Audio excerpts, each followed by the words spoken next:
Bismillahirrahmanirrahim. Innal hamdalillah nahmaduhu wa nasta'inuhu wa nastaghfiruh wa na'udzu billahi min syururi anfusina wa min sayyiati a'malina. May yahdihillahu fala mudilla lahu wa may yudlil fala hadiyalah. Asyhadu an la ilaha illallah wahdahu la syarikalah wa asyhadu anna Muhammadan abduhu wa rasuluhu alladzi la nabiyya ba'dah, amma ba'du. Kita lanjutkan pembahasan tentang ilmu-ilmu syariat ya, yang kita pelajari. Jadi semuanya tidak terlepas dari ilmu syariat, karena tujuan kita di dalam melakukan pengkajian ini ya semata-mata untuk memenuhi panggilan Allah Subhanahu wa taala untuk tafaqquh fiddin. Apalagi di saat sekarang ketika umat Islam di sebagian tempat ya diwajibkan untuk berjihad. Maka kalau kita lihat di surat At-Taubah ayat 102, a'udzubillahi minasyaitonirrajim, maka lil mu'minina liyanfiru kafah. Tidak layak bagi orang-orang beriman untuk pergi seluruhnya ke medan perang. Ya. Falaula nafara min kulli firqatin minhum ta'ifatun, maka hendaklah di antara setiap golongan itu ada sekelompok orang lihat tafaqquhu fiddin, untuk melakukan tafaqquh fiddin, mendalami agama. Waliyunziru qaumahum, agar mereka memberikan peringatan kepada kaum mereka idza raja'u ilaihim, apabila mereka pulang ke mereka. Ya, pulang ke kaum mereka. La'allahum yahdharun, mudah-mudahan mereka bisa menjaga diri, bisa berhati-hati, artinya bisa merasa takut ya dengan ilmu yang disampaikan. Nah, ini menjadi satu tujuan belajar itu, menuntut ilmu itu tujuannya adalah untuk menanamkan rasa takut kepada Allah Subhanahu wa taala. Nah, untuk mendalami agama, nah ini merupakan jihad yang paling pertama. Jihad melawan hawa nafsu adalah seperti kata Ibnu Qayyim al-Jauziyah. Ibnu Qayyim itu menyebutkan ada 14 tingkatan jihad. Yang paling pertama adalah jihadun nafsi, ya ala ta'allumil huda wa dinil haq, mempelajari agama ya, dan mempelajari petunjuk dan agama yang benar. Ini tingkatan jihad yang paling pertama. Ya, berdasarkan ayat tadi, maka ketika kita tidak mampu untuk pergi berjihad di medan perang, maka Allah Subhanahu wa taala memberikan pilihan kepada kita ya untuk apa? Tafaqquh fiddin. Ya, karena dijelaskan oleh para ulama tafsir, agama ini ditegakkan dengan jihad, baik jihad dengan pedang ya, ataupun jihad dengan hujjah, dengan bayan, dengan ilmu. Ya. Nah, mari kita memilih untuk jihad dengan ilmu ini. Nah, maka tafaqquh fiddin tidak bisa dilakukan tanpa mempelajari al-ulum syariah, ilmu-ilmu syariat. Ya, di mana sangat minim sekali umat Islam untuk mempelajari ilmu syariat ini. Bahkan pada hal-hal yang mendasar saja dari ilmu-ilmu syariat Islam, ya, mereka tidak mempelajarinya. Karena mereka tidak mempelajarinya, sehingga mereka tidak mengamalkannya. Ya, sudah menjadi satu hal yang tidak bisa dibantah lagi. Kalau hal-hal yang qat'i dalam Quran, dalam hadis, ya misalnya kewajiban untuk berjilbab bagi perempuan, itu sudah jelas hal yang qat'i. Tidak ada ulama yang mengatakan boleh untuk tidak memakai kerudung, enggak ada. Semuanya sepakat. Ini ada suatu hal yang qat'i. Ini suatu hal yang qat'i yang tidak diajarkan, ya. Padahal ini dasar ilmu syariat yang dasar, ya. Maka penting kita sekarang untuk mempelajari, gitu ya, hal-hal yang mendasar ini. Ya, selebihnya kita sedikit-sedikit mempelajari rincian-rincian dari ilmu syariat yang sudah dikembangkan oleh para ulama, ya, sepanjang zaman hingga sampai kepada kita para ilmu mereka itu. Ya, sehingga sangat beruntung sekali bagi orang yang mau mengambil warisan dari para ulama itu. Ya, warisan yang sangat kaya sekali. Ya, melebihi tidak apa-apanya dibandingkan dengan kekayaan harta. Ya, kekayaan ilmu yang sangat luar biasa. Saya sebelumnya sudah menjelaskan tentang ilmu-ilmu syariat, ya, yang bagian dari ilmu-ilmu syariat itu ada sekitar 51 atau 52 ilmu. Makanya ini jangan sampai terlewat itu karena tidak ada, ini menyambung ya. Jadi pembelajaran kita ini bersambung terus. Jadi kalau misalnya ada yang terlewat, ya akhirnya menjadi terputus, ya menjadi sambung menyambung dan tidak ada siaran ulang, ya. Paling hanya sedikit saja mengulang, tidak sepenuhnya mengulang, ya. Nah, kita sekarang ke ulumul Quran, ya. Cuman saya tampilkan dulu secara sekilas, termasuk juga nanti kita lihat tentang ilmu-ilmu Al-Quran yang mesti kita ketahui, ya. Gitu. Ini ada 51 ilmu yang termasuk kepada ilmu-ilmu syariat, ya. Dari ilmu Al-Quran saja ada 6 ilmu Al-Quran dan berkaitan dengannya. Ya, ini pembagian dari ilmu-ilmu yang termasuk ilmu Al-Quran. Ilmu tajwid, ilmu qiraat, ilmu rasm wa dobat, ya, ilmu tafsir, ilmu ulumil Quran, tafsir adilatil ahkam. Ya, kalau tafsir adilatil ahkam ini bisa masuk ke fikih, bisa juga masuk ke ilmu Al-Quran. Ya, nanti hadis ada sampai berapa ini? 7 ya, jumlahnya sampai 13 dengan hadis. Ya, mustalah hadis, mutunul hadis matan-matan hadis, Sahih Bukhari, Muslim, Abu Dawud. Ya, adilatul ahkam, dalil hukum, hadis-hadis khusus berkenaan hukum. Ya, contohnya apa? Kitab apa? Bulughul Maram, ya, dan Umdatul Ahkam, kemudian bukan. Nah, atau syarah. Nama kitabnya apa? Muntaqal Ahbar.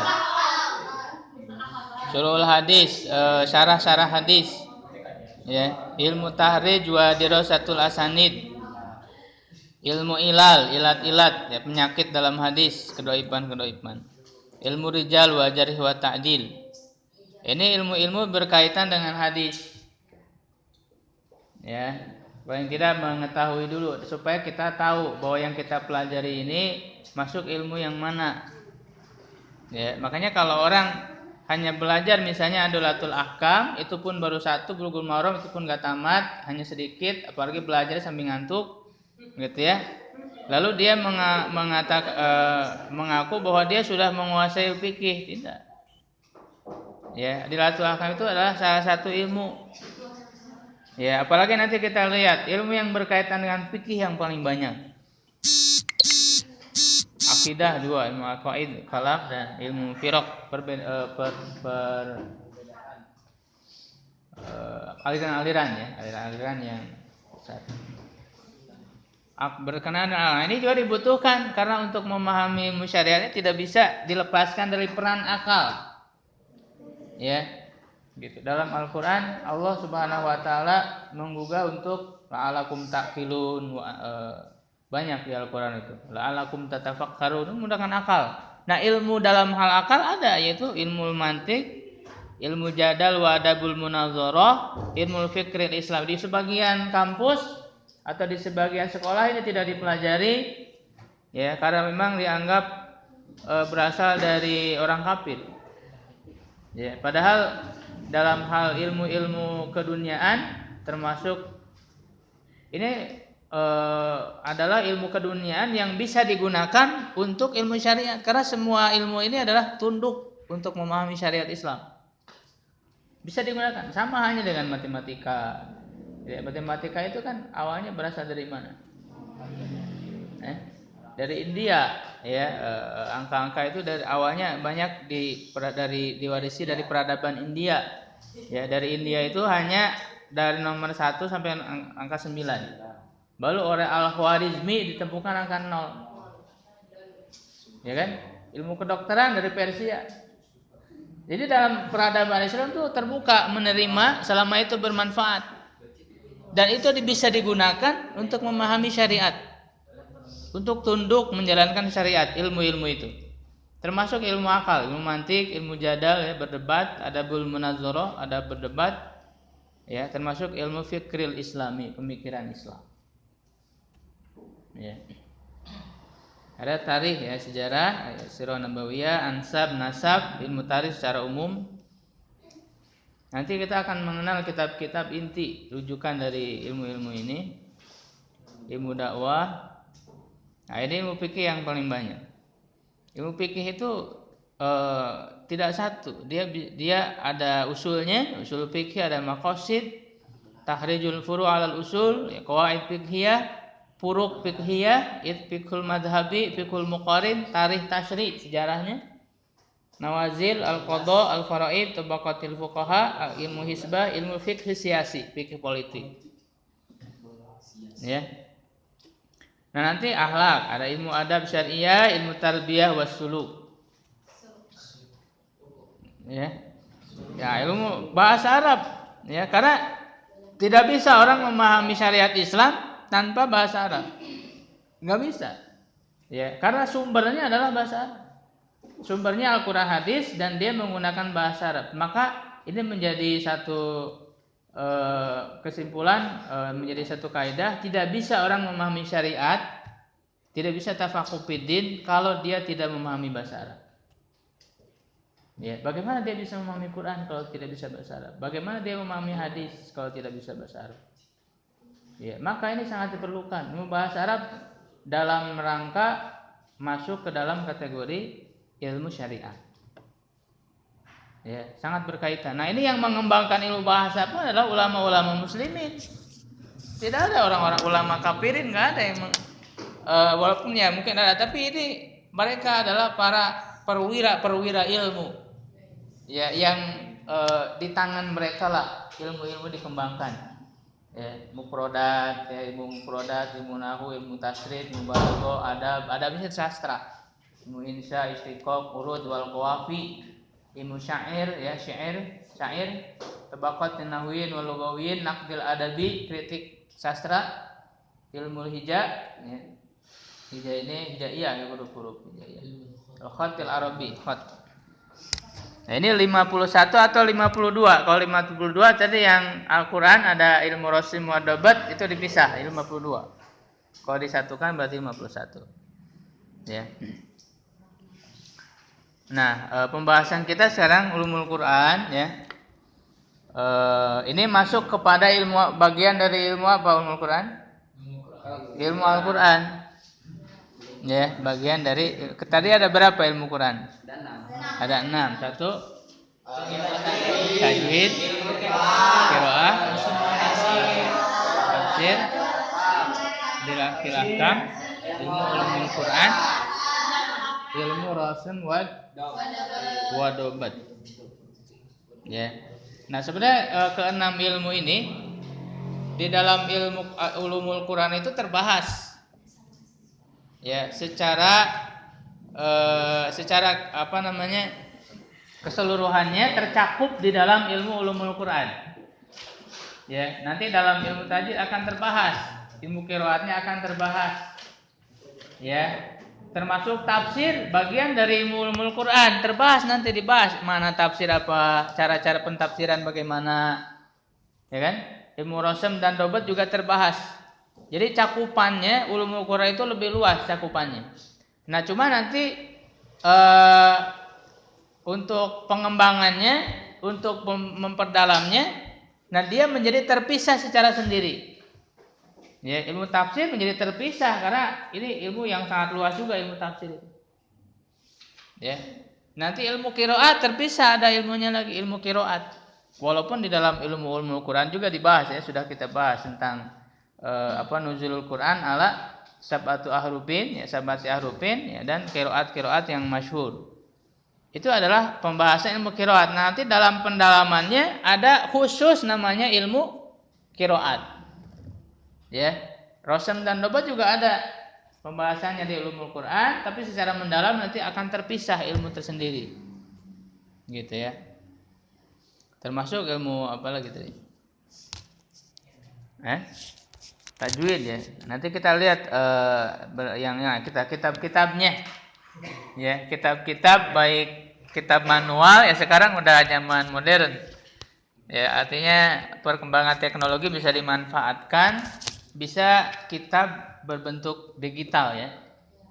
Kitab digital baik dari ini ya, laptop, netbook, atau bisa juga di HP ya, bagi yang punya itu kan bisa dimanfaatkan, atau kitab secara manual ya, kitab-kitab manual ya. Nah, kita harus bisa memanfaatkannya.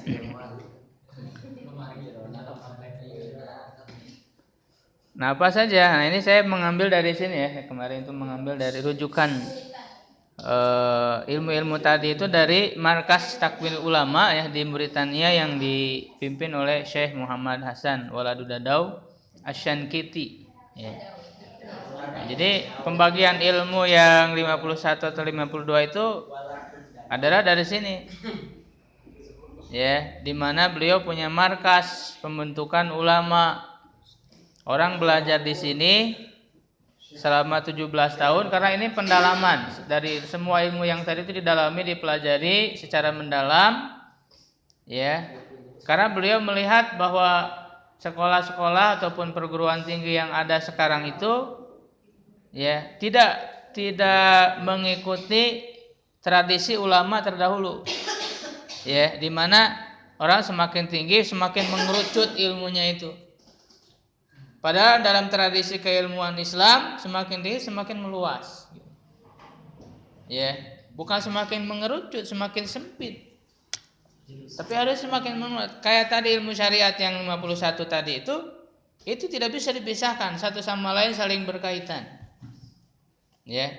Nah, itulah satu pemikiran yang beliau cetuskan ya, sehingga beliau mendirikan Markas Takwin Ulama ini ya, yang sudah diakui oleh banyak para ulama ya, banyak yang berkunjung ke sana, bahkan ada yang mengatakan ini bukan lagi thalabul ilmi di sini ya, tapi ini adalah para ulama ya, ada orang yang berkata seperti itu ya. Dan kalau belajar di sini mempelajari tadi itu 51 itu sama dengan kalau di kuliah di perguruan tinggi lain, sama dengan dia mendapatkan gelar doktor di 51 ilmu tadi. Kalau di perguruan tinggi lain mendapatkan satu gelar doktor di satu bidang ilmu. Ya, tadi misalnya satu bidang ilmu tafsir gitu ya, satu bidang ilmu hadis gitu. Nah, kalau di sini sama dengan dia mendapatkan gelar doktor di bidang 52 ilmu tadi. Ya. Dan beliau ini Syekh Dadau ini menguasai semua ilmu tadi. Menguasainya bukan hanya paham, dengan hafal. Ya, Al-Qur'an beliau jelas, beliau sejak umur 7 ya, lebih sedikit ya, beliau hafal Al-Qur'an di tangan ayahnya dengan 2 riwayat Al-Qur'an. Ya. Beliau banyak meriwayatkan hadis ya dengan sanad yang sampai ke Rasul. Bukan hanya dari Bukhari, dari misalnya Bukhari hadasana sampai ke Rasul. Dari beliau ada sampai ke Bukhari, nanti sampai ke Rasul. Dan banyak beliau meriwayatkan hadis dengan sanad itu dari kakeknya Muhammad Ali. Ya, Waladul Adud namanya itu. Beliau banyak meriwayatkan hadis dari kakeknya, hadasani jadi. Ya, menceritakan kepadaku kakekku ya, nanti sampai ke Zakaria Al-Ansori, nanti sampai ke Ibnu Hajar Al-Asqalani, sampai ke Bukhari, terus sampai dengan sanad Bukhari sampai kepada Rasulullah. Beliau sering dalam acara-acara menyampaikan hadis dengan sanad. Dan antara beliau ke Rasul itu ada 20 rijal ya, 20 sanad. Antara beliau ke Rasul ada 20 atau 19. Itu beliau hafal. Banyak hafal hadis Sahih Bukhari, Sahih Muslim, beliau banyak menghafal hadis. Cuman tidak disebutkan secara jelas jumlahnya berapa. Di apa riwayat beliau di dalam websitenya itu hanya dikatakan bahwa beliau hafal sebagian dari kitab-kitab hadis yang disebutkan itu kitab-kitab seluruh kitab hadis, tapi disebutkan itu sebagiannya. Ya, tapi kalau mendengarkan ceramah beliau, kajian-kajian beliau itu ya sangat banyak sekali penguasaan hadis. Ya, itu selalu Al-Qur'an, hadis itu mengalir seperti air yang keluar dari mulut beliau. Ya. Nah, ini yang menjadi rujukan ya untuk mengembangkan. Nah, kita banyak belajar sedikit-sedikit untuk mendalami Islam ini secara benar. Ya, karena kita tidak cukup mempelajari dari yang seadanya, ya, tapi kita harus mencari ya yang lebih tinggi. Ya, bahkan tradisi para ulama itu rihlah untuk apa? Mencari ilmu, rihlah untuk thalabul hadis, apa? Semata-mata walaupun mereka misalnya sudah tahu sanadnya, tapi mereka apa? Di situ ada dikatakan dengan thalabul uluwi. Ya, thalabul uluwi. Apa artinya thalabul uluwi itu? Thalabul uluwi itu mencari sanad yang lebih tinggi. Ya, mencari sanad yang lebih tinggi. Dia udah dapat sanad dari orang itu, tapi ada yang lebih tinggi daripada dia, derajatnya atau bakotnya, tingkatannya, maka dikejar. Ya, ini pelajaran dari Nabi Musa alaihissalam ketika ditegur oleh Allah, jangan kau mengatakan orang yang paling berilmu, ada yang lebih berilmu daripada kamu, mengetahui yang kamu tidak ketahui. Maka Allah menyuruhnya untuk temui dia, Nabi Khidir. Ya kan? Gitu. Oleh karena itu belajarlah dari orang yang paling berilmu di dunia ini siapa. Kita cari. Sekarang gampang cari di internet. Ya. Gitu. Nah, menurut pandangan saya Dadawi inilah yang paling berilmu di seluruh dunia menurut pandangan saya. Ya, karena saya belum menemukan bandingan dari beliau. Ya. Dari hafalannya, dari pemahamannya, dari waro'nya, dari ketawaduannya. Beliau banyak berkunjung ke berbagai ulama, ya, bahkan berdiskusi dengan pemahaman-pemahaman yang salah, sehingga banyak diluruskan oleh beliau. Ya, seperti terhadap pemahaman takfiri, ya, pengkafiran, itu banyak beliau berdiskusi dengan mereka, sehingga banyak kembali mereka itu setelah diskusi itu. Dan beliau juga salah satu dari anggota Ittihadul li ulama'il muslimin, Ittihadul alami li ulama'il muslimin. Ya, beliau salah satu anggota dari persatuan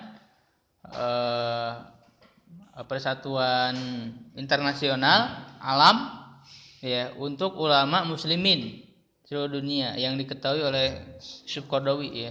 Syekh Qardawi beliau ketuanya. Ya, Syekh Dadawi ini salah satu dari anggota dari. Beliau juga ketua organisasi juga, ya, ketua dari organisasi namanya Jamiatul Mustaqbal. Ya, organisasi Mustaqbal, masa depan, ya. Nah, ini kita lihat beberapa kitab, misalnya dalam ilmu tajwid, ya, ini masuk ilmu Al-Qur'an. Ilmu tajwid yang menjadi intinya kitab-kitab yang dipelajari, ya, di sana juga, ya, Nazom Tufatul Atfal. Dalam tradisi mereka, ini khususnya orang-orang Mauritania, ya.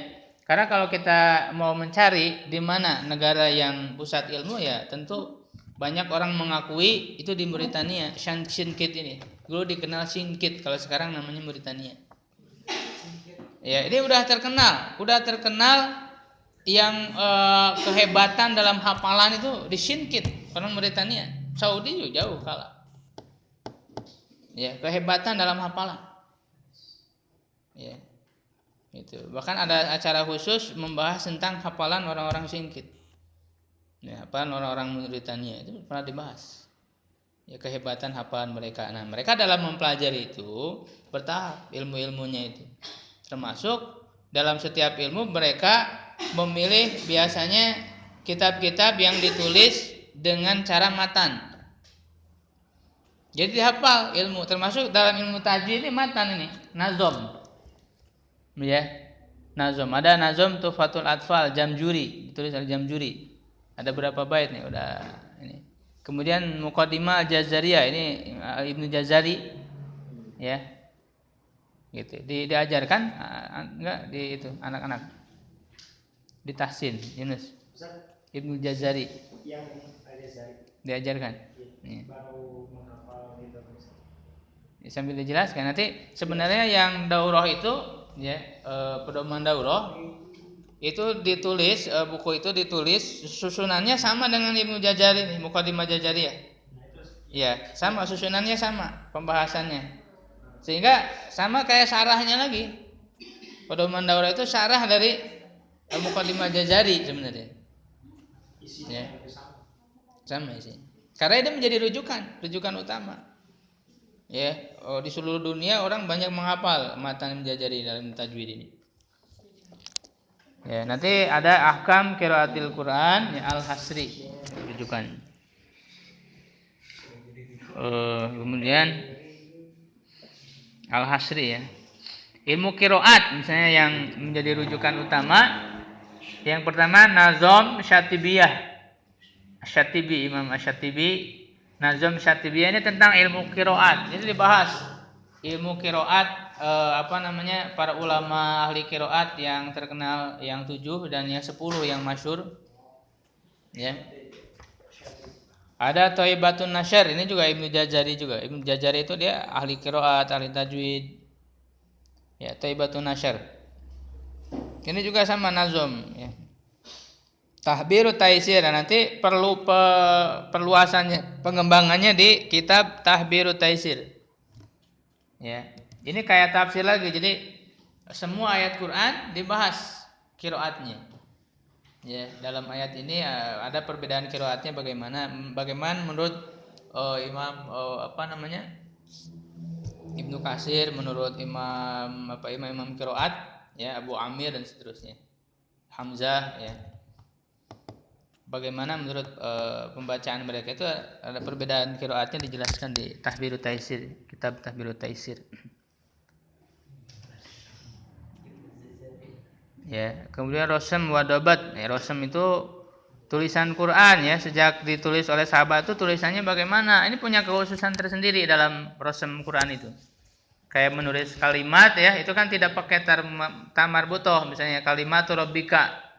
Tapi itu juga di Nazom Muqaddimah Al-Jazari juga disebutkan di muqaddimahnya bahwa menyebutkan tamar butoh dengan tak biasa. Kenapa? Karena ini rosem yang memang dari dulu ditulis seperti itu, tidak boleh dirubah dalam mushaf. Ya, kata kalimat tidak ditulis dengan tamar butoh, tapi dengan tak. Ya, karena rosemnya begitu. Kenapa? Karena rosem tulisan yang ditulis pada saat zaman Utsman bin Affan, kita sudah mempelajari Jam'ul Quran, yaitu adalah tulisan yang bisa dibaca dengan berbagai riwayat qiraah.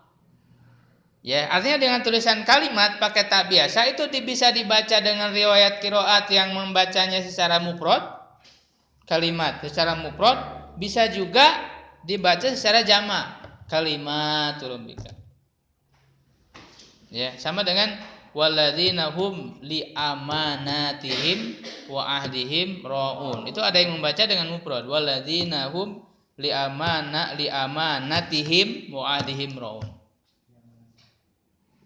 Ya, sehingga ta marbutohnya ditulis pakai tak. Termasuk juga dalam Maliki Yaumiddin. Makanya tidak ditulis dengan alif dalam mushaf Utsmani kan? Tidak pakai alif. Kenapa? Karena ini untuk bisa dibaca dengan perbedaan riwayat qiraat. Ya, kalau orang yang membaca panjang ya tinggal pakai alif tanda patah, tanda panjang itu Maliki Yaumiddin. Ya, dan ada juga yang membaca dengan pendek Maliki Yaumiddin. Itu yang dimaksud dengan rosem. Kalau dobat itu dobat dengan titik, dobat dengan syakal. Ini belum ada di zaman sahabat. Nah, kitab-kitabnya ini diantaranya nazom. Ini di setiap ininya nazom diutamakan tuh nazom dulu karena mereka sangat kuat hafalan itu di sana itu. Nazom Kasyful Umma namanya. Al-Idahus Sati 'alal Mustawal Jami'. Al-Muhkam fi Nuqatil Masahib. Ya. Kemudian yang keempat, nanti ini ilmu tafsir panjang, ada apa namanya? Ini sebagian saya tampilkan.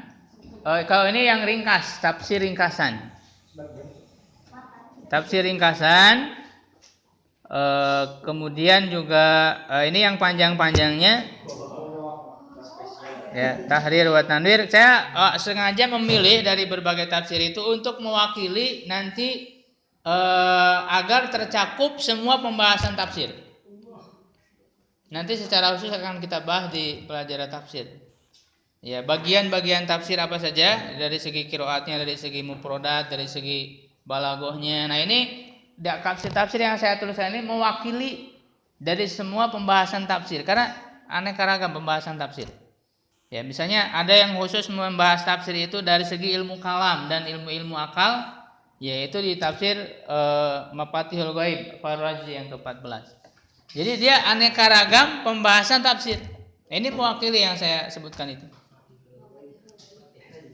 Ilmu kalam ini nggak akan paham kita membaca itu, ya kalau kita tidak tahu ilmu kalam. Ya, karena dia kental dengan ilmu kalamnya. Ruhul Ma'ani menggunakan tafsir isyarat, tafsir isyari namanya. Nanti kita bahas. Ya, kita ke ulumul Quran dulu ya, nanti gampang ditulis insyaallah. Nah, ini ulumul Quran kita berujukan yang ininya.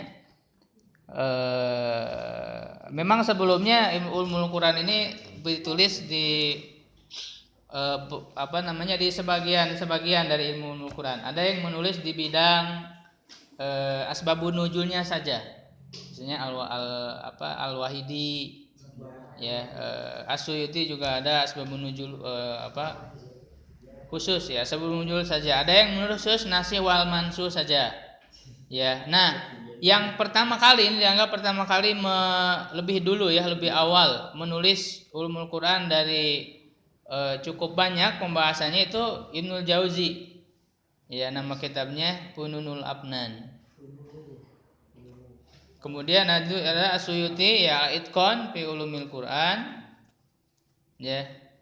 Ini Herawan punya Al-Itqan ya fi Ulumil Quran. Ini cukup luas juga pembahasannya.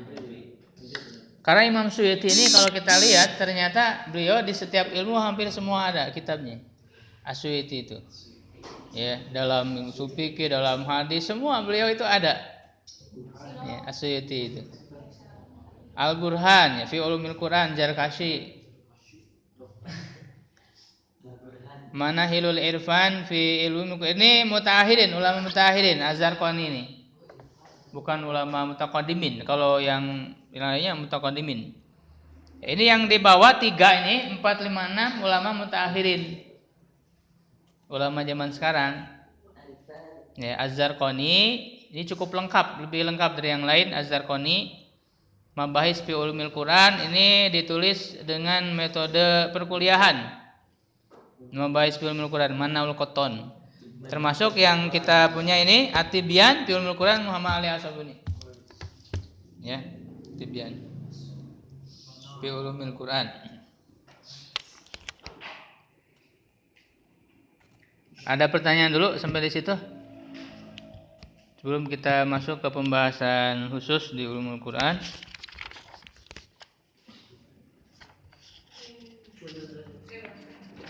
Berkenaan dengan ini yang saya bahas supaya terfokus, jangan kalau nanti kaitan pertanyaan dengan fikih di pelajaran fikih gitu. Jadi supaya ini ya, supaya terfokus pembahasannya. Kalau Quran berkenaan dengan Quran. Ya, bukan kalian menemukan kejanggalan syubhat-syubhat ini banyak terhadap Quran yang harus kita jawab dengan ilmu Quran. Ya, silakan. Di ayat kemarin ayat surah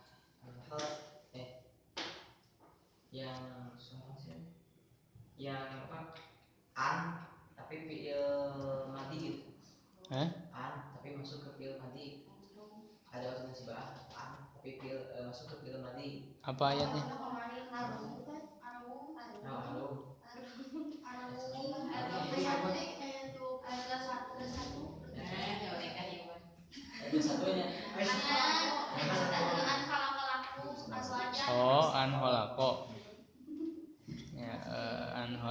lakum azwajan.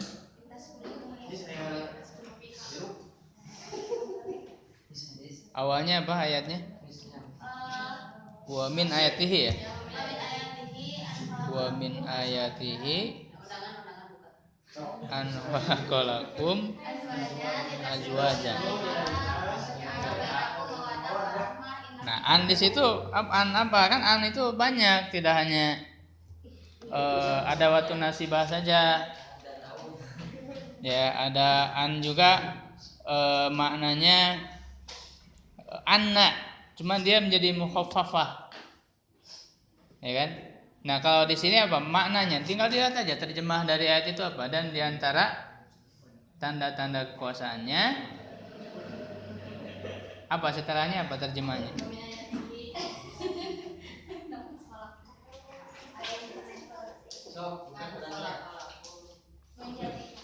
An di sini sebenarnya lebih tepat termasuk kepada an masdariyah. Apa itu an masdariyah? Masdar, tahu masdar? Artinya apa? An masdar itu an pengganti masdar. Ya, an pengganti masdar. Wa min ayatihi an khalaqalakum. Itu bisa dirubi kalau an-nya dihilangkan. Wa min ayatihi khalqukum. Ya, jadi bisa dirubah ke bentuk masdarnya. Oh, jadi kesannya dan dari tanda-tanda kekuasaannya adalah penciptaan kalian. Iya, jadi wa min ayatihi an khalaqalakum. Itu bisa dirubah, tapi nggak boleh dirubah ya. Artinya secara makna. Ya, secara makna wa min ayatihi khalqukum dibentuk masdar. Khalqu kan masdar. Nah, kalau pakai an fiil, an khalaqa fiil. Ya. Sama dengan wa antasumu khairul lakum. Itu bisa diganti, maknanya tidak berubah. Wa antasumu khairul lakum, siyamukum khairul lakum. Sama. Itu namanya an masdariyah. Ya, antasumu khairul lakum bisa dikatakan juga siyamukum khairul lakum. Itu namanya an masdariyah. Sama ini juga, dan dia tidak masalah mau masuk ke fi'il mudhari, masuk ke fi'il madhi kalau an masdariyah ini. Ya, kalau an yang ada watun nasibah, ya dia masuk ke fi'il mudhari. Kalau ini ke madhi, ya an masdariyah. Jadi gitu ya. Ini bagian dari apa masuknya ilmu apa dalam pembahasan ini?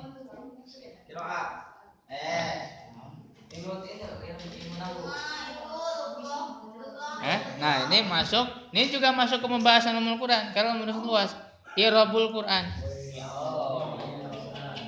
Ya. Tapi nanti pembahasan per ayat-ayatnya adanya di tafsir.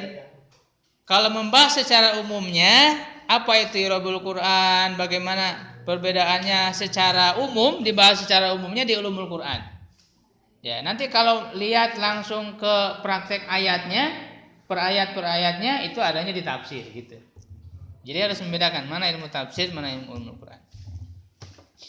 Ya. Yang lain? Kenal dengan Quran?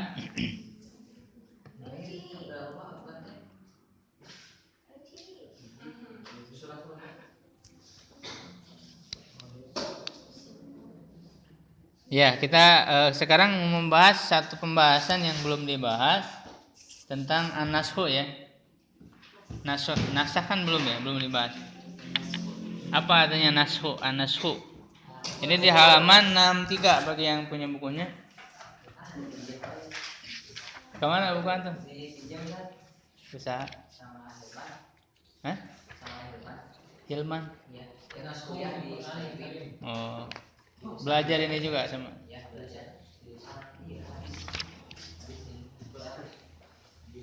Ya, an-nashu fil Qur'anil Karim. Nasah, apa artinya nasah? Hah?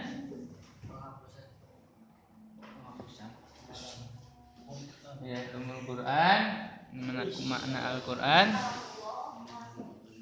Ya, sudah kita bahas makna ulumul Quran. Ulumul Quran itu adalah semua yang berkaitan dengan Quran, ya, dari segi turun, ya, pengumpulan, tartib, tadwin, semuanya.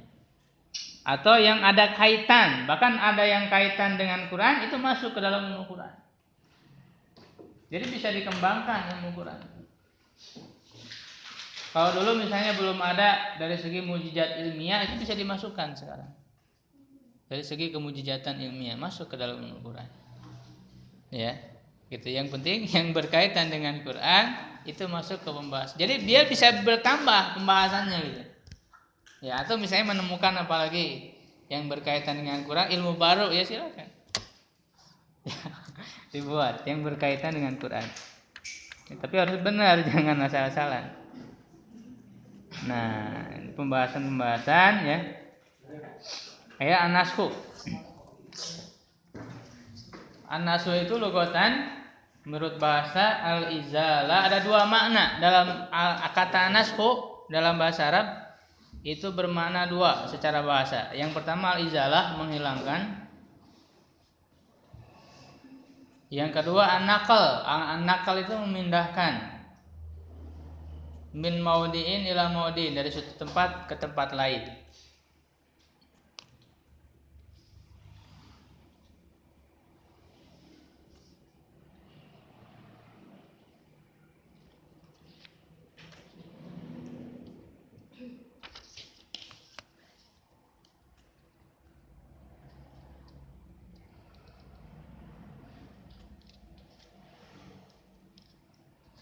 Ya, misalnya bermakna izalah menghilangkan di dalam surat Al-Hajj ayat 52. Ya, Allah Subhanahu wa taala berfirman, "Fayansakhullahu ma yulqis syaitanu." Maka Allah yansakhu, menasakh artinya menghilangkan apa yang yang dilontarkan, yang disusupkan oleh setan. Ayuziluhu, yang menghilangkannya, wa yubdiluhu, dan menggugurkannya. Yang kedua bermakna an-naqal, memindahkan. Ya, makanya naskah muncul dalam bahasa Indonesia kata naskah. Apa itu naskah? Naskah itu kan menuliskan kembali. Jadi memindahkan dari satu tempat ke tempat lain, memindahkan tulisan. Ya kan? Gitu, memindahkan tulisan di dalam naskah itu, asalnya di tempat lain lalu dipindahkan. Makanya dulu dalam peradaban Islam terkenal pusat ilmu itu namanya Baitul Hikmah di Baghdad. Itu ada khusus yang kerjaannya menasah untuk menulis. Karena kan dulu belum ada printer, belum ada komputer. Sehingga setiap buku itu ditulis tangan. Nah, ada kerjaannya dia menuliskan buku itu. Ya, menasah itu kerjaan nasah, menyalin. Nasah itu artinya menyalin. Kalau dalam arti an-naqal ini artinya menyalin. Dia menyalin nasah itu. Ya, sehingga dikenal naskah, ya kan? Itu dari kata nasakh secara bahasa. Nah, secara syar'an, ya, secara syariat, secara istilah syariat, raf'ul hukmi syar'i, syar'inya pakai ya, syar'i ya pakai ya.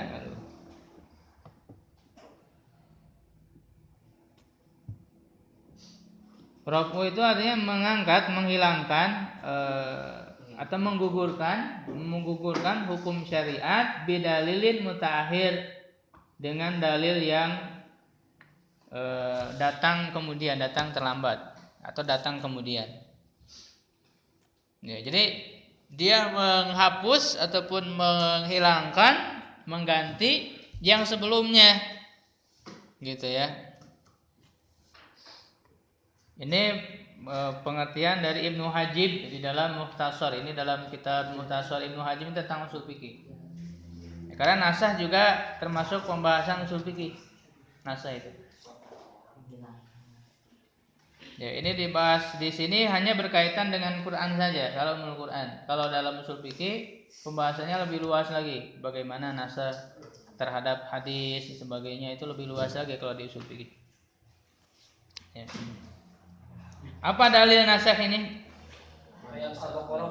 Al-Baqarah ayat 106 ya, manam sakh min ayatin aw nunsiha na'ti bi khairin minha aw misliha. Alam ta'lam annallaha ala kulli syai'in qadir. Jadi berdasarkan dalil ini nasakh berlaku enggak pada Al-Qur'an? Ada enggak di Al-Qur'an itu ada ayat yang dihapus diganti dengan ayat lain? Ya jelas ini kan ayatnya. Manasah min ayatin, tidaklah satu ayat yang kami nasah. Ya, yang kami hapus. Ya, manasah min ayatin au nunsiha, atau kami membuat lupa, artinya membiarkannya, artinya menghilangkan ya tanpa ada pengganti. Kalau nasah menghilangkan dengan pengganti. Kalau nunsi ya menghilangkan tanpa ada pengganti. Nunsiha au nunsiha na'ti bi khairin minha. Kami datangkan dengan yang lebih baik. Nah, nanti penggantinya itu lebih baik daripada sebelumnya. Bi khairin minha au misliha, atau sejajar. Dalam kebaikannya sejajar au misliha. Ini untuk ayat ini turun asbabun nuzulnya Bang. Ya, ruwiya annal yahud qalu li ba'dihim al-ba'd. Orang Yahudi berkata dari sebagian yang lain, ala ta'jabuna min amri Muhammad, apakah kalian tidak heran terhadap urusan Muhammad? Ya'muru ashabahu bi amrin, memerintahkan sahabatnya dengan suatu perintah, summa yanhahum anhu, kemudian melarangnya. Wa ya'muruhum bihilafihi, dan memerintahkan dengan yang bertentangan dengannya. Wa yaqulul yaum qaulan wa yarji'u anhu godan. Ya, hari ini berkata demikian, ya besoknya berubah lagi. Jadi ini tuduhan dari orang-orang Yahudi ya untuk melemahkan Nabi Muhammad dalam pandangan manusia. Ya, jadi ini tuduhan bahwa Nabi Muhammad itu pelin-pelan gitu. Kalau bahasa sekarang. Ya. Pelin-pelan, kemarin gini, sekarang berubah lagi, kemarin gini, berubah lagi. Ini tuduhan. Ya, padahal perubahan-perubahan itu ya bukan menunjukkan suatu kebodohan, menunjukkan suatu keburukan. Justru di situ banyak mengandung hikmah. Ya kan? Mengandung hikmah. Kalau tidak dengan seperti itu, karena kan setiap waktu itu berbeda. Zaman sekarang dengan bahkan hari ini dengan hari besok, hari berikutnya itu bisa berbeda. Ya. Gitu. Yang membutuhkan apa? Ya, membutuhkan pembaharuan. Ya, makanya dalam fatwa para ulama misalnya, itu bisa berubah, taghayyurul fatwa bi taghayyuril azman. Ya, perubahan fatwa berdasarkan perubahan zaman. Artinya pada hal-hal yang istihadiyah, kalau dalam hal qat'i enggak bisa berubah. Ya, karena ketika dengan al-yauma akmaltu lakum sudah sempurna Islam ini, setelah itu hal-hal yang udah jelas di Quran itu enggak bisa dirubah lagi. Tapi ini nasakh maksudnya ketika turun. Ya, ketika Quran masih turun. Tapi kalau sudah sempurna enggak bisa dirubah. Qurannya enggak bisa dirubah, hadisnya enggak bisa dirubah. Yang bisa dirubah apa?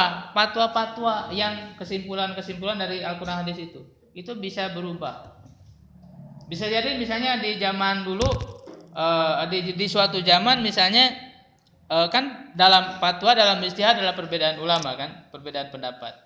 Bisa jadi di satu zaman yang rajih, yang lebih tepat pendapat yang diberlakukan pada saat itu misalnya pendapat Imam Malik misalnya. Tapi di zaman lain bisa jadi berubah. Yang lebih tepat dengan kondisi zaman itu ya, misalnya pendapatnya Imam Syafi'i itu bisa berubah. Bitaghayyurul fatwa bitaghayyuril azman. Ya. Misalnya dalam haji ini, contoh dalam haji ini berkenaan dengan fatwa bahwa orang harus keluar ke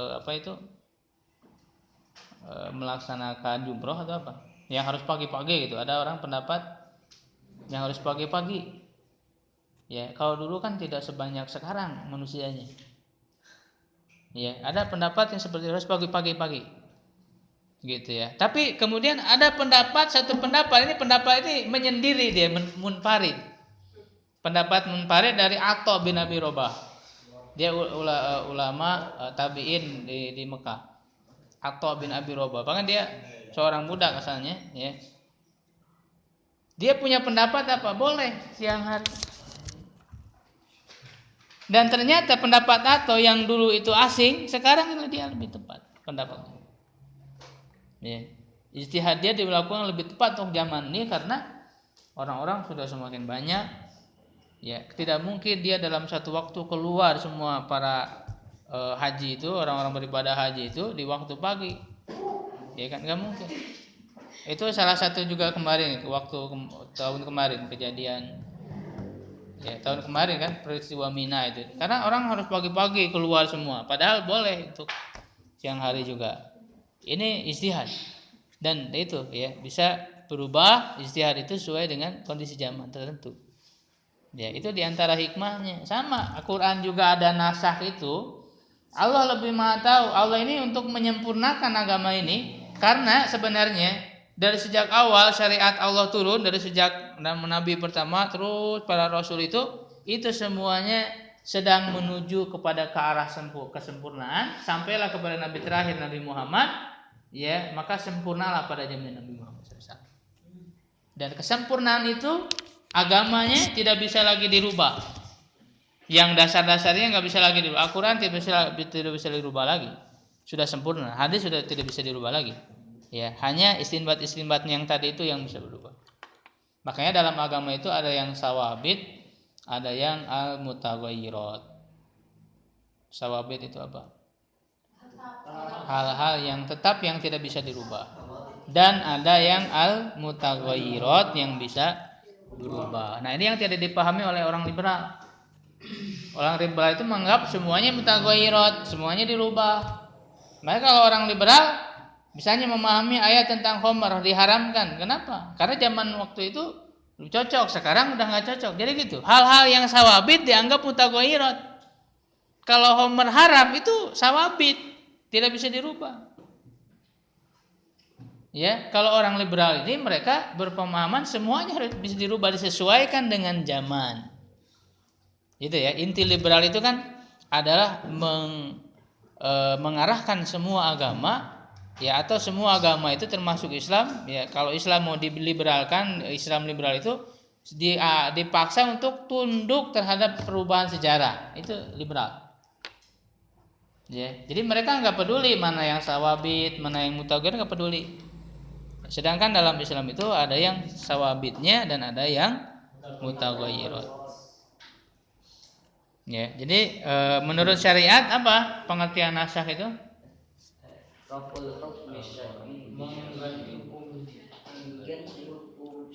Jadi yang sebelumnya dengan yang baru yang datang kemudian. Ini harus dilihat dari segi sejarahnya, waktunya. Ya, nah ini ayat yang tadi berkenaan dengan jawabannya terhadap orang Yahudi yang menuduh seperti tadi. Maka turun ayat ini. Ya. Nah, kita lihat hujah-hujahnya. Kenapa menetapkan adanya nasakh. Jadi berdasarkan penjelasan tadi, orang yang menolak nasakh itu orang Yahudi. Orang Yahudi itu menganggap tidak boleh ada nasakh.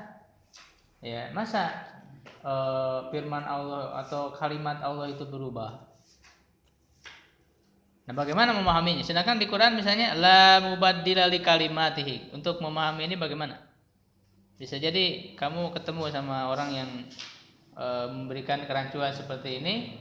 Di Quran kan jelas la mubaddila li kalimati, tidak ada perubahan dalam kalimat-kalimat Allah.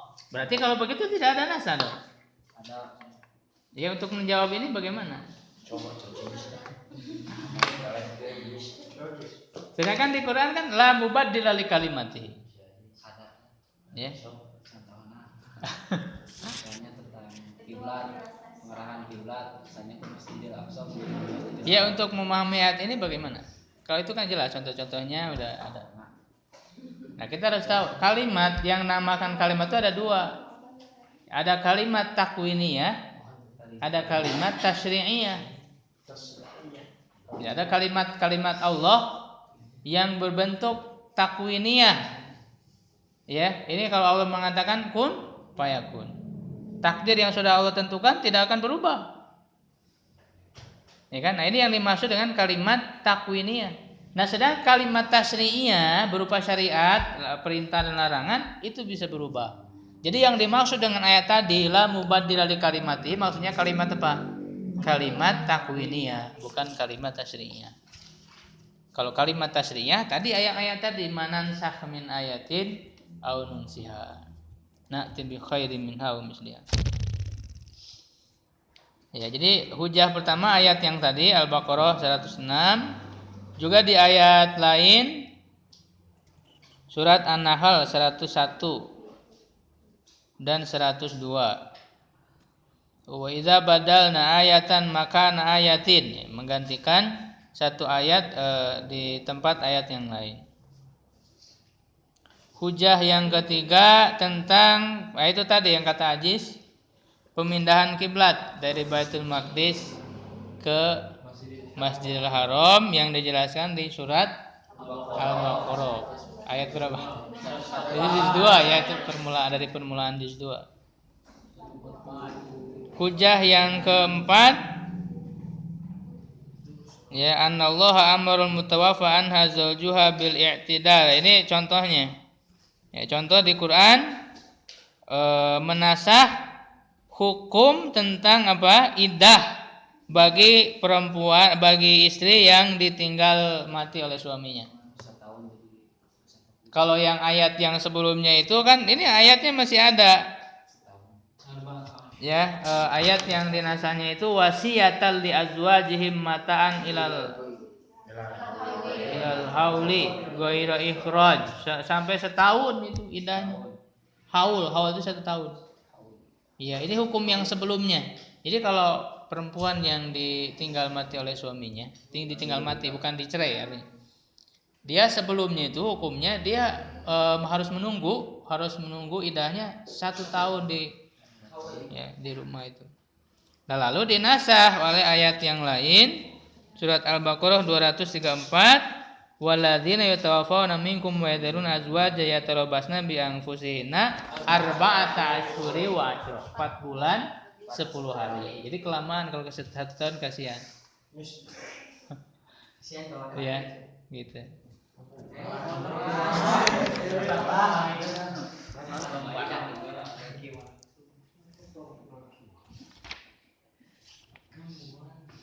Nah, itu hujah-hujah ya, ada berapa tadi? 4 hujah bahwa terjadi nasah itu di dalam Al-Quran. Ini pembagiannya ada 3. Ya, pembagiannya ada 3. Yang pertama naskhut tilawah wal hukma ma'an.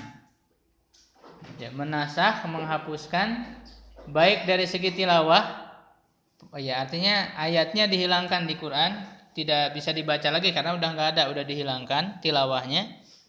Dan juga hukumnya sudah tidak berlaku.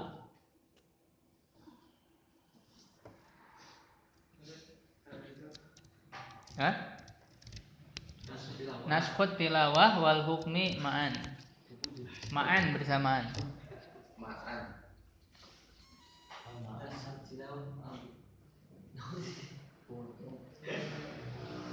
Ya.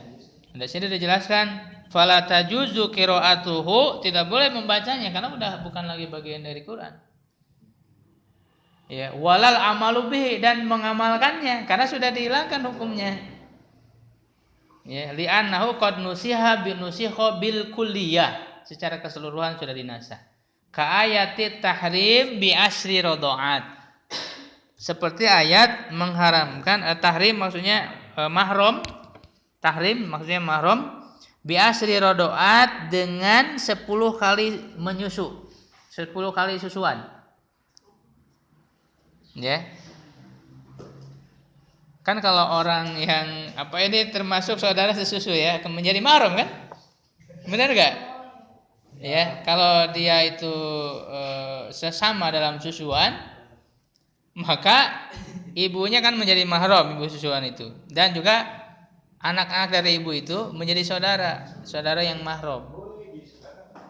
Iya, makanya misalnya ini harus hati-hati bagi yang menikah dengan tetangga. Ya, karena waktu kecil harus ditanya. Biasanya waktu kecil, misalnya ibu kamu, ya kamu misalnya menyusu ya, Nah, mungkin saja anak tetangga itu ikut menyusu ke ibu kamu. Berarti kan dia menjadi saudara sesusu kan? Nah, ini tidak boleh menikah karena mahram. Ya. Ya, apalagi di lembur kan biasa kan, lagi main. Nah, itu jadi saudara itu.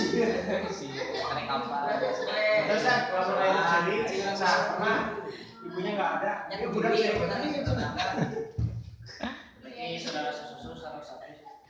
Hah?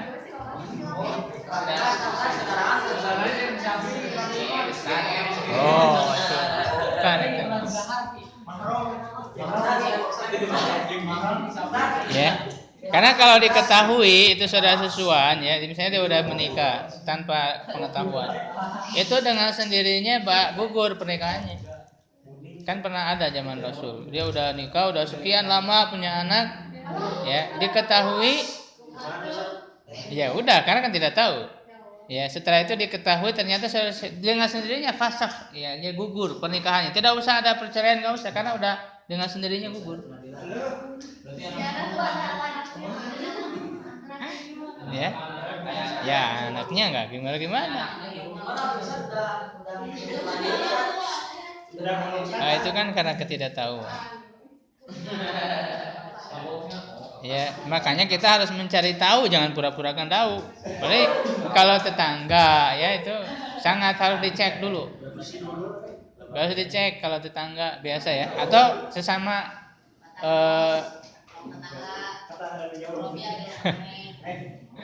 ya termasuk kepada nikah dengan sepupu kan boleh ya. Karena bukan mahram. Sepupu Rasul kan menikah dengan Zainab binti Jahsy, itu sepupu Rasul. Boleh. Nah, tapi walaupun boleh dicek dulu. Bisa jadi dulu sama enggak menyusui.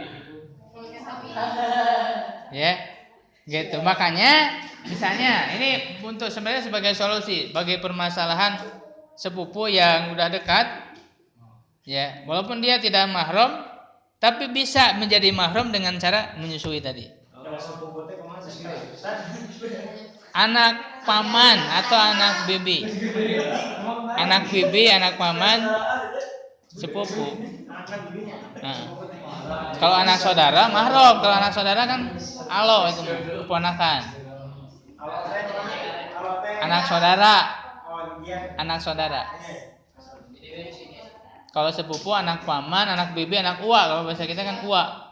Ya, anak uwa sama itu adalah sepupu. Ya, misalnya kamu berabe gitu, karena selalu dekat. Tapi dilihat dulu sesusu enggak. Ya, kalau sesusu jadi mahram. Iya. Kalau misalnya enggak ya berarti bukan mahram. Ya, harus menjaga jarak. Nah, ini ada ketentuan. Nah, dulu sebelumnya ini dalam riwayat ya an Aisyah, dari Aisyah radhiyallahu anha qalat kana fi manuzila minal Quran, dulu termasuk dari Al-Qur'an yang diturunkan asyru radaatin ma'lumatin yuharrimna. Ini ayat, dulunya ayat Quran.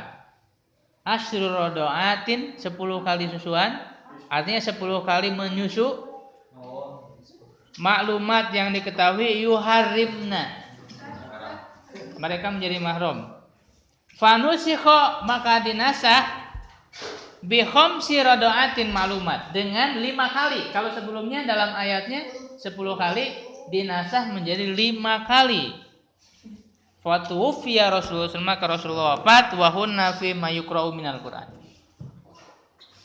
Ya. Nah, ayat ini, riwayat ini yang dulunya ayat itu dinasah baik secara tilawah, bacanya udah enggak ada, udah dihilangkan dari Quran. Yang kedua, hukumnya juga sudah dinasah, tidak berlaku lagi. Artinya apa? Ini menjadi ketentuan seseorang itu menjadi saudara sesusu kalau dia menyusunya sebanyak 10 kali dulunya itu. 10 kali 10 ya 10 apa istilahnya? Sedotan gitu ya. Enggak beberapa kali. 10 kali. Nah, kalau lama itu udah berarti beberapa kali dia. Artinya kalau orang ini kan apa istilahnya? Menyedot ya, menyedot itu kan sekali sedotan. Walaupun lama kan dia ada waktu menyedotnya kan? Ya. Gitu. Nah dulu sebelumnya yang berlaku ada 10 kali dia mahrum. Kalau tidak 10 kali berarti tidak. Tapi dinasah dengan riwayat 5 kali biham sirodoan. 5 kali. Nah ini perbedaan pendapat para ulama. Ya, kalau untuk menentukan bahwa seseorang itu menjadi saudara susu atau tidak. Ya, pendapat pertama mengatakan bahwa ini dari pendapat siapa?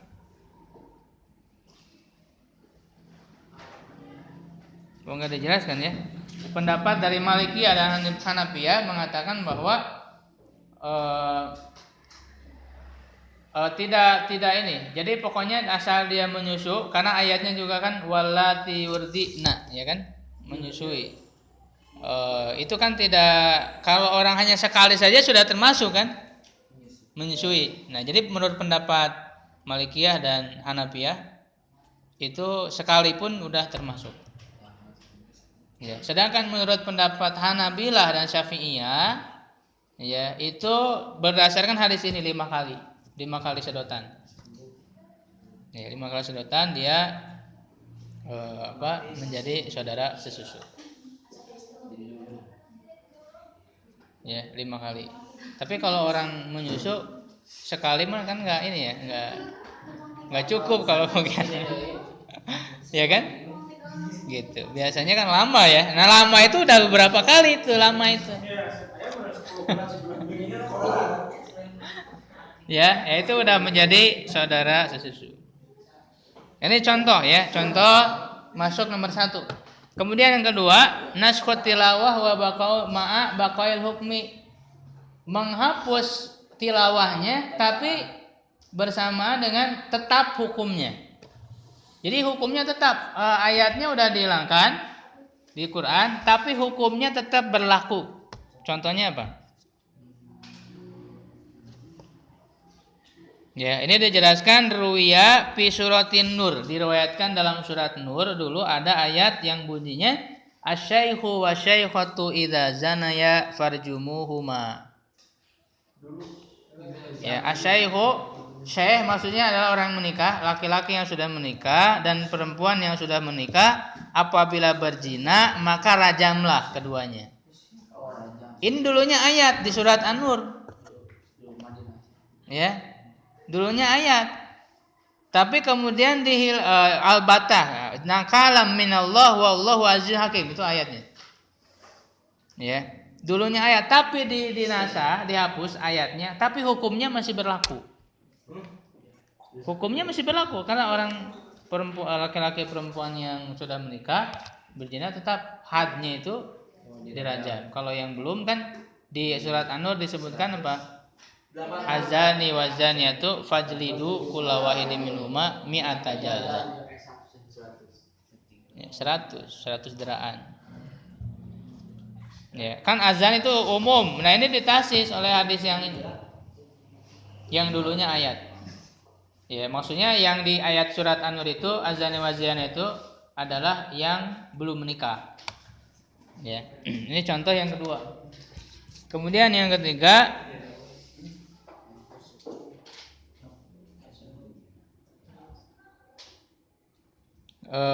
nashul hukmi ma baqail tilawah. Hukumnya dihilangkan, dihapus, sedangkan tilawahnya masih ada. Nah, ini yang paling banyak. Ya. Wa huwa kasirun fil Qur'anil Karim. Wa huwa kama qala Zarkashi, Imam Zarkashi tadi dalam kitab apa? Tadi kan udah. Al-Burhan fi Ulumil Quran, beliau mengatakan fi salasin wasittina surah, di 63 surat. Ini cukup banyak. Ya, jadi cukup banyak contoh yang hukumnya dinasah tapi ayatnya masih ada.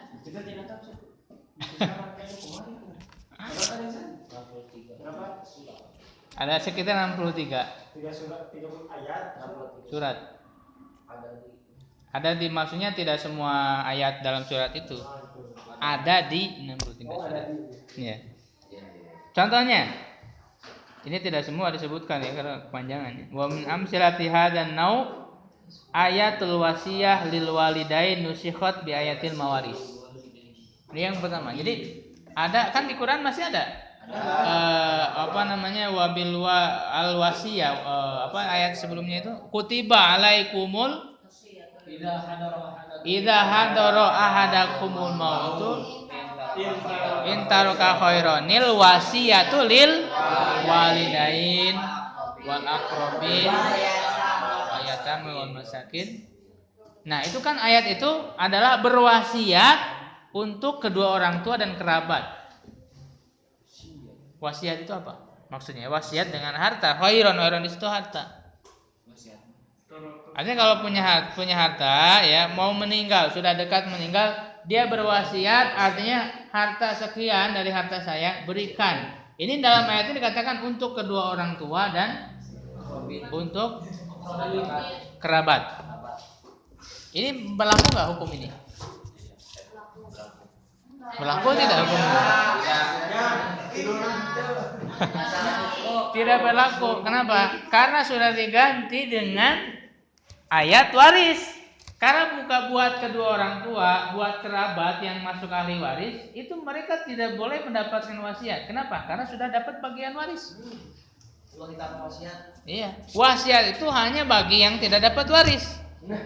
Karena kalau yang dapat waris sudah punya bagian masing-masing. Berarti ayat itu tidak berlaku lagi secara hukum. Tapi masih dibaca. Nah, nanti ada hikmahnya. Kenapa? Apa hikmahnya gitu? Ya. Dan di hadis juga kan jelas, la wasiyata li warisin. Jelas itu hadis. Tidak ada wasiat bagi ahli waris. Dan wasiat itu paling banyak berapa? 1/3. Itu wasulus kata Rasul, wasulusu kasir. Sudah banyak. 1/3 sudah banyak. Ya.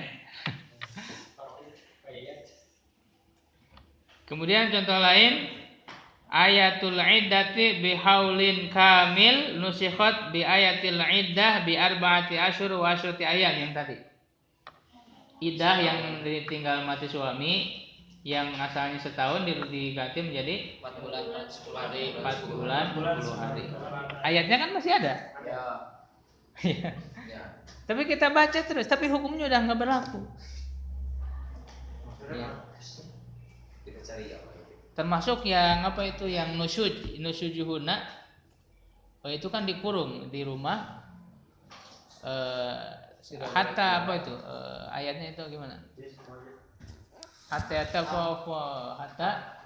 sampai mati, sampai meninggal itu. Kalau istri nusyud dikurung di rumah setahun sampai meninggal. Itu udah nggak berlaku lagi. Tapi ayatnya masih ada. Wallati takhafuna nusujahunna, surat apa itu? An-Nisa ya. Kalau kamu kan udah tadarus, sudah sering khatam, mungkin terlewat ayat itu. Nyangkut di pikiran. Ya. Gitu. Sampai meninggal itu udah enggak berlaku hukumnya. Wa ayatul fidyah fi shaum lil qadir nusikhat bi ayati wujubi shaum. Itu ayat yang ayyamam ma'dudat walladzina ayyamam ma'dudat faman kana safarin wa 'alal ladzina yutikuna fidyatun ta'am miskin. Ini udah dinasah. Walaupun susunan ayatnya sebelumnya, tapi turunnya belakangan. Itu ayat saum. Ya ayyuhalladzina amanu kutiba alaikumusiyam. Itu kan lebih awal kan 183. Baru ayat yang tadi wa 'alal ladzina yuti. Tapi secara turun lebih dulu yang wa 'alal ladzina yutikunau. Apa makna dari wa 'alal ladzina yutikunahu? Dan terhadap orang yang yutik atau yutiku apa artinya? Tokoh. Apa artinya? Mala toqota lana. kemampuan. Nah, berarti alal ladzina yutikuna, orang-orang yang mampu. Buat orang yang mampu ini keringanan dari Allah, boleh. Orang yang mampu saum boleh melakukan fidyah. Yang mampu saum bukan yang tidak mampu. Yang mampu saum wa alal ladzina yutikunahu fidyatun, hendaklah dia membayar fidyah. Boleh artinya. Ya, toh kamu miskin dulu, makanya dinasah hukumnya. Lagi membahas. Ini lagi membahas nasah. Ini secara hukum. Tapi nanti ada perbedaan juga penafsiran ayat ini. Perbedaan. Salah satunya maknanya jelas sebenarnya secara johir. Mana johir ini jelas, dan bagi yutikuna, kata yutikuna diartikan secara johir yang mampu. Bagi yang mampu dia boleh membayar fidyah, tidak saum boleh. Itu awalnya. Tapi kemudian dinasah oleh ayat sebelumnya itu ya ayyuhalladzina amanu kutiba alaikumusiyam. Ya, dia dinasah dengan kewajiban saum. Artinya wajib, sudah enggak bisa lagi ada keringanan bayar fidyah, tapi nanti fidyahnya berlaku untuk bagi yang siapa yang fidyah itu siapa? Yang bisa boleh bayar fidyah siapa? Marid dia harus kodok. Enggak semua marid. Marid yang menahun, yang tidak marid untuk sembuh. Artinya walaupun nanti nunggu Ramadan sampai ke Ramadan depan dia nggak mampu untuk saum, artinya fidyah. Sebagai orang yang sepuh dan nggak kuat, fidyah gitu ya. Hukumnya berlaku di situ. Hah? Apa? Ya, enggak. Itu mah kodok bagi yang haid ya, bagi yang nifas, bagi yang sakit, sapar itu kodok, enggak berlaku fidyah. Kalau untuk menyusui dan hamil itu ada perbedaan. Nah, itu rinciannya di pembahasan fikih, ada perbedaan, ada boleh fidyah, ada boleh kodok, ada yang mengatakan dua-duanya, itu tergantung kondisinya. Nah, itu contohnya. Ya, contoh lagi taqdimus shadaqah inda munajatir rasul. Ini di surat apa? Memberikan sedekah untuk munajat. Munajat di sini berbicara secara rahasia. Di surat apa? Berbicara rahasia dengan Rasul harus bayar sedekah. Ya, juz 28 surat Al-Mujadalah. Apa ayatnya?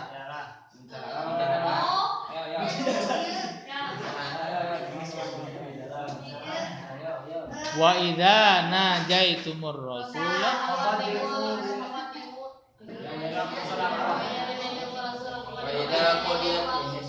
ya. Kalau kamu hendak berbicara secara rahasia dengan Rasul, artinya ini sebagai apa ya? Jangan sembarangan ya, mengganggu apa? Ya. Ya, makanya oleh Allah disyariatkan hendaklah bersedekah. Tapi ayat ini hukumnya tidak berlaku lama, hanya sebentar saja. Lalu turun lagi ayat yang menasahnya. Itu ayat yang berikutnya, yang berikutnya sebagai untuk menasah. Tidak lama, sebentar ayat itu berlaku ya. Kalau tidak salah Ali pada saat itu yang memberikan sedekah kepada Rasulullah. Ya, kalau tidak salah hanya Ali saja yang mengamalkan ayat itu. Tapi tidak lama udah langsung dinasah lagi ayatnya.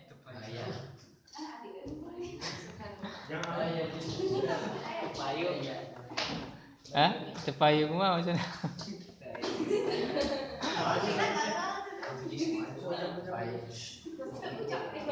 Kemudian wal kafi an qitalil musyrikin. Ya, menahan diri untuk memerangi orang musyrik. Dulu kan pernah ada wa kuffu aydiyakum anhum.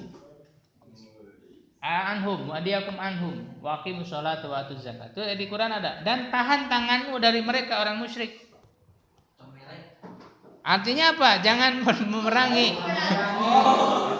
Tahan tangan, jangan memukul, jangan memerangi. Kufu aydiyakum. Ya.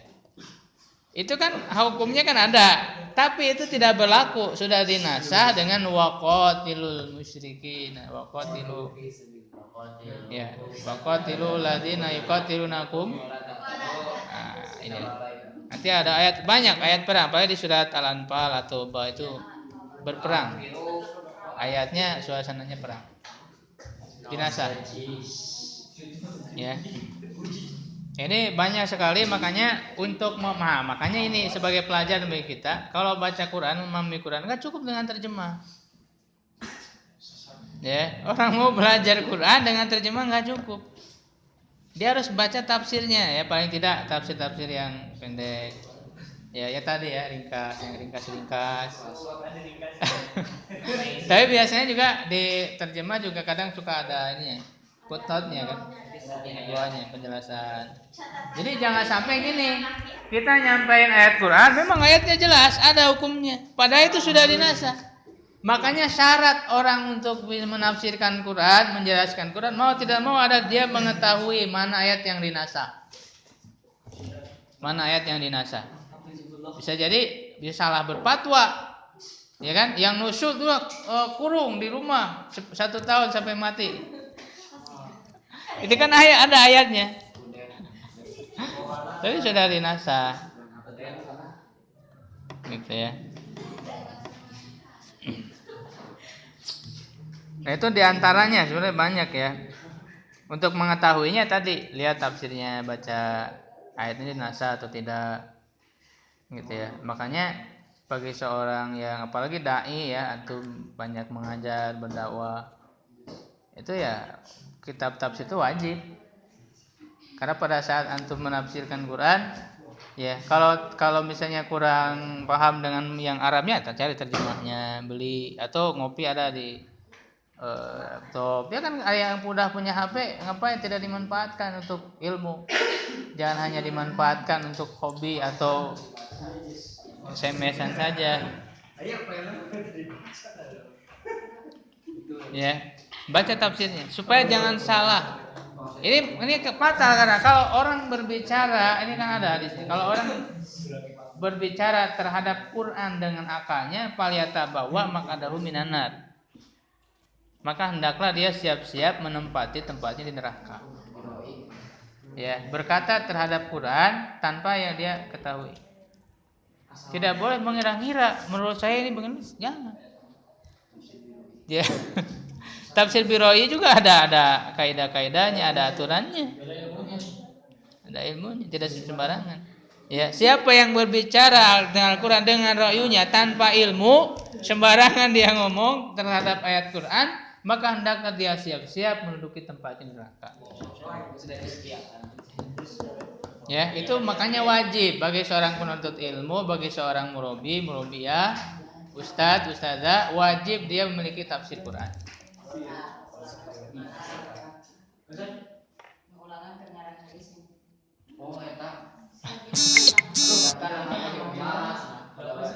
Tapi kalau hadis itu bisa meriwayatkan riwayat bil makna, boleh. Di akhirnya harus dikatakan au kama qala. Au, misalnya kamu lupa ini, tapi jangan dijadikan pilihan pertama, ini pilihan terakhir. Pilihan pertama hafal dulu yang benar. Hafalin yang benar. Ya. Iya, jadi misalnya tapi kamu lupa ini redaksi hadis yang benarnya gimana? Ditulis di akhirnya au kama qala atau sebagaimana yang Rasul katakan. Itu namanya riwayat bil makna. Riwayat dengan intinya maknanya sama gitu. Itu hadis boleh, kalau Quran enggak boleh. Quran enggak boleh mengatakan Quran dengan maknanya. Enggak boleh mengatakan ayat kecuali kalau kamu hanya menjelaskan sebagaimana di ayat Quran yang mananya begini gitu. Jadi tidak mengatakan ini bagian dari Quran gitu. Hanya maksudnya saja. Ya. Kemudian hikmah khususnya yang bagian yang ketiga. Karena orang akan bertanya, kalau hukumnya udah dihapus ngapain masih ada bacaannya? Benar kan? Kalau yang sudah hukumnya dihapus, bacaan dihapus ya wajar lah. Ya. Gitu. Nah, apa hikmahnya? Di antaranya ada 2 yang disebutkan di kitab ini. Hikmatu min naskhil hukmi ma baqa'it tilawah. Hikmah sekarang saya jam 10. Hikmah dari menasah hukum bersama dengan tetapnya tilawah. 1 liusabu ala ta'ala tilawati, untuk diberi pahala dari membacanya. Karena 1 huruf walaupun dia sudah dinasah hukumnya kan bacaannya masih ada, dia termasuk dari Quran. Untuk semata-mata kita dapat pahala dari membaca itu. 1 huruf 10 kebaikan. 10 pahala. Ya kan? Apa hadisnya? Hah? Hadisnya apa? La taqulu alif lam mim harfun bal alifun harfun wa lam harfun wal mimu harfun.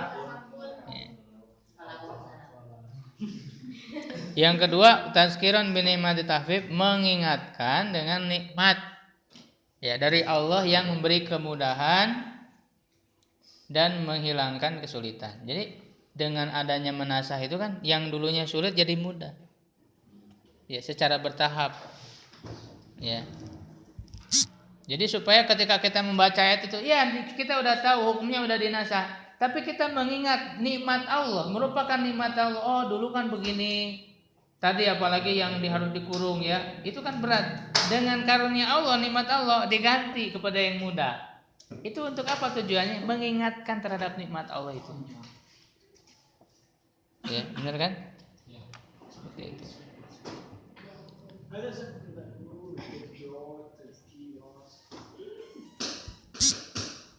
Ya, sampai situ dulu pembahasan kita. Mudah-mudahan bisa kita serap.